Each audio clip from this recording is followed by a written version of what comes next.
Mama, that man at the wedding, the one who kept looking at us, who is he? He is someone I used to know. Suar slept through the flight back to Lagos. Tobias did not. He sat beside his mother in the dim cabin light, his small face turned toward her, and asked the question she had known was coming since the moment they walked into that ballroom. Mama, he Mama, said, that man at the wedding, the one who kept looking at us. Who is he? Adaeze did not look away from the window. Below them, the lights of a city she did not know blinked quietly in the dark. He is someone I used to know, she said. He was crying, Tobias said. I saw him. After. In the garden. She turned to look at her son then, this boy with his stillness too old for his face, his eyes that held questions like containers, careful not to spill. She had told herself for 5 years that she was protecting them. She believed it. She still believed it. But she was also a doctor, which meant she believed in telling the truth about difficult things, and she understood that a boy who noticed a man crying in a garden was a boy who was already doing his own calculations. Get some sleep, she said, and kissed his forehead, and he did, because he trusted her, and that trust was the most important thing she owned. She did not sleep. She sat in the dark 30,000 feet above the earth and let herself feel, for exactly the duration of that flight, everything she had held together in cobalt blue for the past 48 hours. The way Tae-sung had looked at the children. The specific quality of it. Not curiosity. Not suspicion. Recognition. He had looked at Tobias the way a man looks at a mirror he wasn't expecting to find in a room, and the thing that kept her eyes open in the dark was that she did not know what he planned to do with that recognition. She had underestimated Chairman Yoon once. She would not make that mistake again. When they landed in Lagos and the hot familiar air wrapped itself around her like something that had been waiting, she made herself a promise. Whatever came next, she would be ready for it. She was not ready for it to come so fast. If you are watching this story for the first time, subscribe right now, drop a like, leave a comment, and keep going, because what happens next will have you holding your breath. 3 weeks after she returned to Lagos, her clinic receptionist appeared in the doorway with that cautious expression Adaeze was beginning to recognize as a signal. This time it was not an envelope. It was a man. He was tall, Korean, wearing a suit that cost more than some of her patients' monthly salaries, and he had the specific stillness of someone professionally trained to be unreadable. He handed her a business card. Not Tae-sung's name. Not Chairman Yoon's. A law firm. Seoul-based. International family practice. She looked at the card for exactly 3 seconds. Tell him no, she said, and handed it back. The lawyer did not move. Dr. Yoon. Adaeze, she corrected, pleasantly. My name is Dr. Adaeze. I am no longer a Yoon. Dr. Adaeze. My client simply requests. I know what your client requests. She set down her pen and looked at him directly, the way she had looked at Tae-sung at that pharmaceutical conference all those years ago when she told him his data had a fundamental gap. He requests a conversation that turns into a negotiation that turns into a legal claim that turns into a custody arrangement that turns into the Yoon family deciding they have the right to reach into my children's lives. I am familiar with how that family conducts its business. The answer is no. The lawyer's face remained professional. But something behind his eyes shifted. He had not expected her to be this precise. My client is prepared to be very generous. So am I, she said. I am prepared to be very generous with the information I have assembled over the past 3 years regarding a certain falsified medical report, the clinic that produced it, the physician whose license was subsequently revoked, and the financial transactions that connected that physician to a very specific account within the Yoon Group's private holdings. She paused, one beat, the way a good doctor pauses before delivering a diagnosis. Tell your client that generosity runs in both directions. And then tell him to go home to his wife. The lawyer left. She sat alone in her office for a long time after. She had not wanted it to come to this. She had told herself for 3 years that the file on her laptop was simply knowledge, the comfort of understanding what had been done to her. She had not wanted to use it. She had not wanted to be the kind of woman who won fights. She had simply wanted to be left alone to raise her children in the life she had built. But the Yoon family had never understood the concept of leaving well enough alone. That was, she supposed, how they had become billionaires. She opened her laptop. She looked at the folder. She did not open it. Not yet. She picked up her phone and called the one person she trusted with something this large. Her mother answered on the second ring. "Mama," Adaeze said. "I need to talk to you." Her mother's voice was immediate and unafraid in the way that Nigerian mothers are immediate and unafraid when their daughters call with that particular tone. "Talk then." "I'm here." Adaeze talked. All of it. From the lawyer's business card to the file to the recognition she had seen on Tae-sung's face in the garden when he looked at Tobias. Her mother listened without interrupting, which was the most terrifying sign that she understood the seriousness, because her mother did not generally have a quiet mode. When Adaeze finished, the line was silent for 4 seconds. Then her mother said, "Does he have a right to them?" And Adaeze, who was a doctor and had spent 5 years being precise about everything, said the only imprecise thing she had allowed herself in all that time. "I don't know, Mama. Biologically. I don't know." Another silence. "Then you already know what you have to decide," her mother said. "Not for him. Not for his family. For those children. What do they deserve to know? And when?" Adaeze closed her eyes. She had no answer. Not yet. But the question had moved inside her now, and she knew from experience that once a question moved inside her, it did not stop until she had followed it all the way to the end. It was Zara who broke it open. Zara, who had her mother's cheekbones and her grandmother's reckless honesty and approximately 0 patience for things that did not make sense. Zara, who was 6 years old and had spent 3 weeks quietly processing the wedding in Seoul the way she processed everything, by drawing it. Adaeze found the drawing on a Tuesday evening, tucked under a pile of schoolbooks on the kitchen table. 3 children in matching outfits. A woman in blue. And across the page from them, separated by a line Zara had drawn in red crayon, a man in a suit with tears under his eyes drawn as small blue drops, the way children draw rain. Under the man, in unsteady block letters, "Who is he?" It was not a question. Zara did not write it as a question. She wrote it as a demand. Adaeze sat down at the kitchen table with the drawing in her hands and understood that she had run out of time. She called all 3 of them from their rooms. They came the way they always came when she used the voice that meant serious Zara with her chin up, ready for information. Tobias with his hands folded, already composed. Suar still holding the stuffed rabbit she had been talking to in her room, because Suar believed in bringing moral support to difficult conversations. Adaeze looked at her children. 3 faces. Her cheekbones, her father's forehead, her mother's eyes. And in Tobias, something else, a stillness, a quality of presence she had never attributed correctly because she had never let herself. She took a breath. "I need to tell you something," she said. "And I need you to hear all of it before you ask questions. Can you do that?" 3 nods.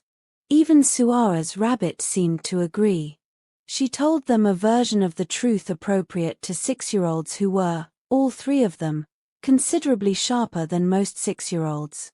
She told them that a long time ago she had been married to someone, and that the marriage had ended before they were born, and that the man at the wedding in Seoul was that someone.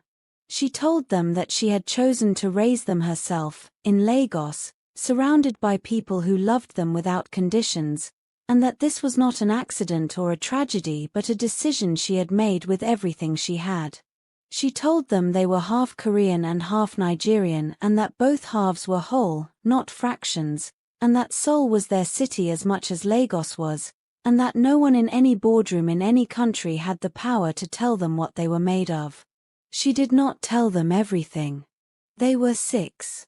There was time. Zara said, "Is he our father?" The word landed in the room like a stone dropped into still water. Adaeze looked at her daughter, this girl who had never once accepted a half answer, and she said, "That is a question we are going to answer together, properly, when you are older and when I have made sure the answer comes with everything it needs to come with." Zara narrowed her eyes in a way that meant she was filing this response under unsatisfactory but acceptable for now. Tobias said nothing. He looked at the drawing in Adaeze's hands. Then he looked up at her face. Then he said, quietly, he was sad. "Yes," Adaeze said. "He was. Because of us." She paused. "Because of choices he made a long time ago."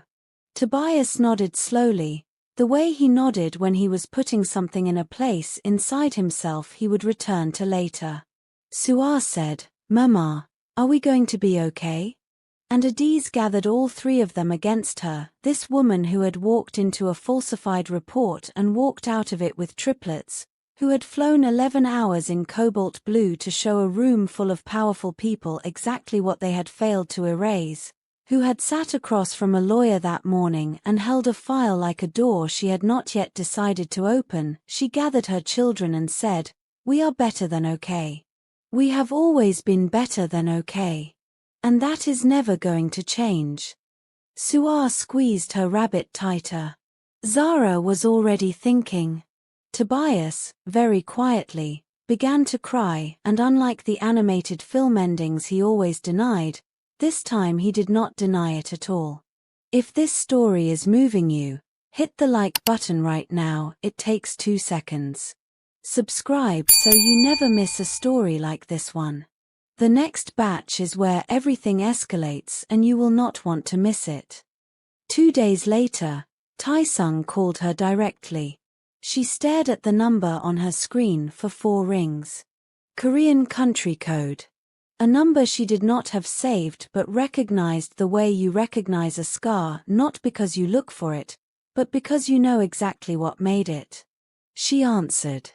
"You sent a lawyer to my clinic," she said, before he could speak. A pause. "I needed to reach you. You could have called. I didn't think you would answer." "I almost didn't," she said. "What do you want, Tae-sung?" His voice on the other end was quieter than she remembered. Stripped of the boardroom. Stripped of the wedding. Just the voice of a man calling from a room he was probably sitting in alone. "I want to know the truth." "You had the truth," she said. 6 years ago in our kitchen. You chose not to stay in the room with it. "I know." 2 words. The weight of them was real. She gave him credit for that. "I know what I did. I know I don't have the right to ask you for anything. But Adaeze, those children. Tobias. He has my grandfather's face. I saw it the moment you walked in and it has not left me since." She said nothing. She let the silence do what silence does. "I need to know," he said. "Not for my father. Not for the company. For me. Just for me. Are they mine?" She walked to her window. Below, the street was doing its ordinary magnificent thing, the Okodas, the fruit sellers, the noise and color of a city that had never once asked her to be smaller than she was. "What would you do," she said carefully, with the answer. If I said yes, what would you do? Another pause. Longer this time. She could hear him thinking, which was one of the things she had once loved about him, that his thinking had a quality you could almost hear. I would want to know them, he said. I would want them to know they have a father who is not his father. I would want to do it right. Whatever right looks like. Whatever you decide that means. And your wife. The pause that followed told her everything she needed to know about the state of that marriage. A happy husband answers that question immediately. Seonju knows something is wrong, he said finally. She has known since the reception. She is not a woman who looks away from things. Then you should not be having this conversation with me, Adaeze said. You should be having it with her. Adaeze. Tae-sung. Her voice was not hard. It was precise, which was different. I am not your answer. I am not your absolution. I am not the woman you call when your life does not feel like what you chose. I am the mother of 3 children who are building their identities in a city that loved them when your family decided they did not exist. Whatever you feel right now, that is yours to carry. Not mine. He was quiet for a long time. Long enough that she checked the screen to see if the call had dropped. It hadn't. The report, he said finally. My father's, what he did.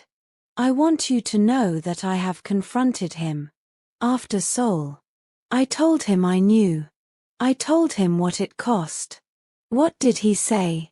He said it was necessary for the family. She absorbed this. She was not surprised. She had never been surprised by Chairman Yoon. Surprised was what happened when someone exceeded your expectations. He had simply confirmed them. Did it change anything? She asked. Between the two of you? Everything, Tae-sung said. And nothing. He is still my father. He is still the man who built everything I have. And he is still the man who looked at the woman I loved and decided she was a liability to be managed. His voice broke, very slightly, at the edge of that sentence. He recovered quickly, the way men who have been raised not to break in public recover quickly. I do not know how to hold all of that at the same time. Welcome, Adaeze said quietly, to what it has been like for me for 6 years. He made a sound that was not quite a laugh and not quite a sob. Something in between, which was perhaps the most honest thing she had ever heard from him. She took a breath. I am going to tell you something, she said, and I need you to hear it the same way you should have heard me in that kitchen. Are you listening? Yes. I am going to speak to my children. At a pace and in a way that is appropriate to who they are and how old they are. I am going to do that on my timeline, in my city, in my house. And when they are ready, if they are ready, I will not stand in the way of them knowing where they come from. All of where they come from. She paused. But the moment your father tries to reach them, the moment any lawyer, any representative, any Yoon Group asset is pointed in the direction of my children without my explicit invitation, I will open every file I have, and I will make sure that every medical board, every financial regulator, and every journalist who covers Korean corporate governance understands exactly what was done to a woman and why. Total silence. Do you understand me? She said. Yes, he said. And then, I'm sorry, Adaeze. For all of it. She believed him.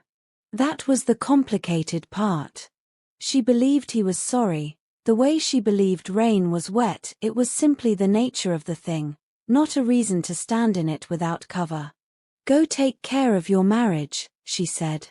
Be honest with her. She deserves that. She ended the call. She stood at the window for a long time.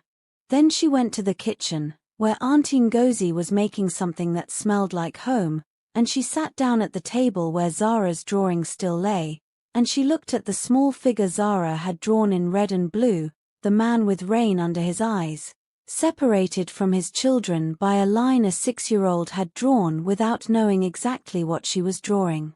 Adaeze picked up a crayon. Slowly, carefully, she drew a door in Zara's red line. Not open. Not closed. Just there. A door that existed. A door that could, someday, when the time was right, be opened by the people on both sides of it together, and on their own terms. She set down the crayon. Outside, Lagos kept living. Inside, 3 children were doing homework, arguing about whose pencil was whose, asking Auntie Ngozi impossible questions, growing loudly, fully, without apology into the people they were always going to become. And their mother sat at the kitchen table and felt, for the first time in 6 years, that the future was not something arriving to threaten her. It was something she was building. One careful, deliberate choice at a time. She was not in a hurry. She had never needed to be. If this story moved you, subscribe right now because part 3 is coming, and the reckoning between Adaeze and Chairman Yoon is something you do not want to miss. Drop a comment below. Do you think she should open that file? Should she let Tae-sung meet the children? Tell me what you think. The comment section is yours.